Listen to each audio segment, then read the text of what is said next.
इस ट्यूटोरियल में हम ये क्वेश्चन सॉल्व करेंगे which says the height of A cone is 16 centimetre and it's base radius is 12 centimetre. तो एक कोन है हमारे पास जिसकी हाइट हमें कितनी दी गई है 16 सेंटीमीटर। हाइट का मतलब क्या होता है कि इसकी ये जो टिप होती है बिल्कुल ऊपर, उसको अगर हम नीचे जो सर्कल होता है इसका उसके सेंटर के साथ अगर ज्वाइन कर दें तो उसको हम बोलते हैं उसकी हाइट। या यूँ समझ लो कि यहाँ से मैंने एक परपेंडिकुलर ड्रॉ किया है इसके बेस पे, तो उसको हम उसकी हाइट बोलते हैं। और वो कितनी गिवन है 16 सेंटीमीटर्स। और बेस रेडियस इज 12 सेंटीमीटर।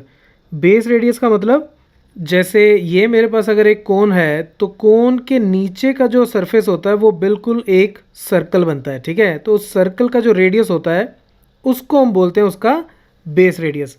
और वो हमें कितना गिवन है 12 centimetres. Find the curved surface area. तो एक तो हमें इसका curved surface area find out करना है एंड टोटल सरफेस एरिया, और total surface area find out करना है। और पाई की वैल्यू हमें दी गई है 3.14। Very very simple. देखो सबसे पहले तो इसकी हाइट उसको हम h लिखते हैं, वो कितनी है 16 सेंटीमीटर्स।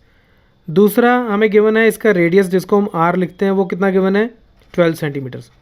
अब अगर मैं इसका कर्व्ड सरफेस एरिया निकालूं कोन का, तो उसका फार्मूला होता है पाई आर एल। और एल क्या होता है, एल होती है इसकी स्लांट हाइट, ये टेढ़ी वाली हाइट।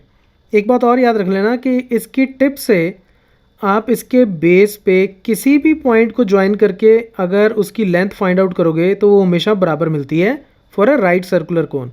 राइट सर्कुलर कोन जो यहाँ से एक 90 डिग्री का एंगल बनाता है बेस पे, तो उसके लिए टॉप से आप किसी भी पॉइंट को अगर ज्वाइन करोगे तो हमेशा हाइट बराबर होती है, और उसी को हम क्या बोलते हैं स्लांट हाइट।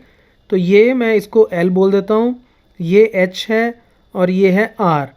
तो ये एक राइट एंगल ट्रायंगल बन गई मेरे पास, ठीक है, क्योंकि इसकी हाइट बेस पे किसी भी रेडियस के साथ हमेशा 90 डिग्री का एंगल बनाएगी और स्लांट हाइट हमेशा बराबर होती है किसी भी साइड पे।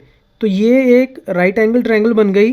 तो पाइथागोरस थ्योरम लगा के मैं ये वाली साइड निकाल सकता हूँ अब, क्योंकि मुझे L चाहिए। तो इसको मैं बोल देता हूँ O, इसको आप बोल दो A और इसको B।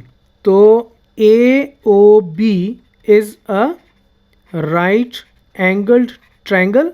This implies L square is equal to H square plus R square, ठीक है। ये H square R square L square के बराबर हो गया, which is equal to H square कितना हो गया 16 का स्क्वायर प्लस R स्क्वायर हो गया 12 स्क्वायर।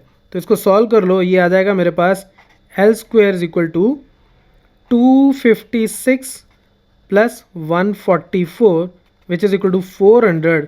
तो यहाँ से दिस इम्प्लाइज L मेरा कितना आ गया 400 का मैं स्क्वायर रूट करूँगा, L स्क्वायर 400 था तो L उसका स्क्वायर रूट हो गया which is equal to 20 centimetres. तो 20 सेंटीमीटर्स मेरे पास आ गया L। अब मैं इसको इस फॉर्मूला में पुट करके R को और L को, तो इसका कर्व्ड सरफेस एरिया निकाल लेता हूँ। सबसे पहले कर्व्ड सरफेस एरिया मेरा कितना हो गया, पाई की वैल्यू उसने बोला है कि 3.14 यूज़ करो। R मुझे कितना गिवन है 12 सेंटीमीटर्स, L मैंने निकाल लिया 20।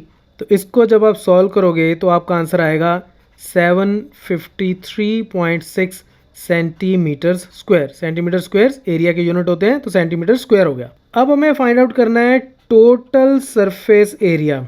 देखो टोटल सरफेस एरिया क्या हो गया, एक तो इसका कर्व्ड सरफेस एरिया ले लो प्लस बेस का एरिया, ठीक है। जो बेस है उसका मैं अगर एरिया साथ में ऐड कर लूँ, यानी कि इसका मुझे टोटल सरफेस एरिया निकालना है। ये तो हो गया इसका कर्व्ड सरफेस एरिया, ठीक है। और कर्व्ड सरफेस एरिया के अंदर अगर मैं ये बेस वाला एरिया भी ऐड कर दूं तो टोटल सरफेस एरिया आ गया।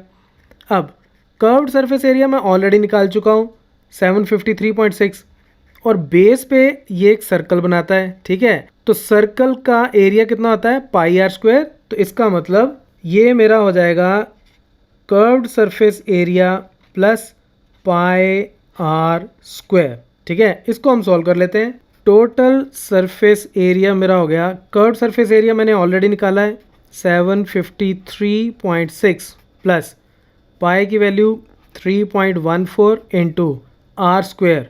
आर मेरा 12 है, तो 12 का स्क्वायर यानी कि 753.6 plus 3.14 into 144 which is equal to 753.6 plus इसको मल्टीप्लाई करोगे तो ये आ जाएगा 452.16 और इन दोनों को ऐड करने पे मेरा आंसर आ जाएगा 1205.76 centimeter square, and that's my answer.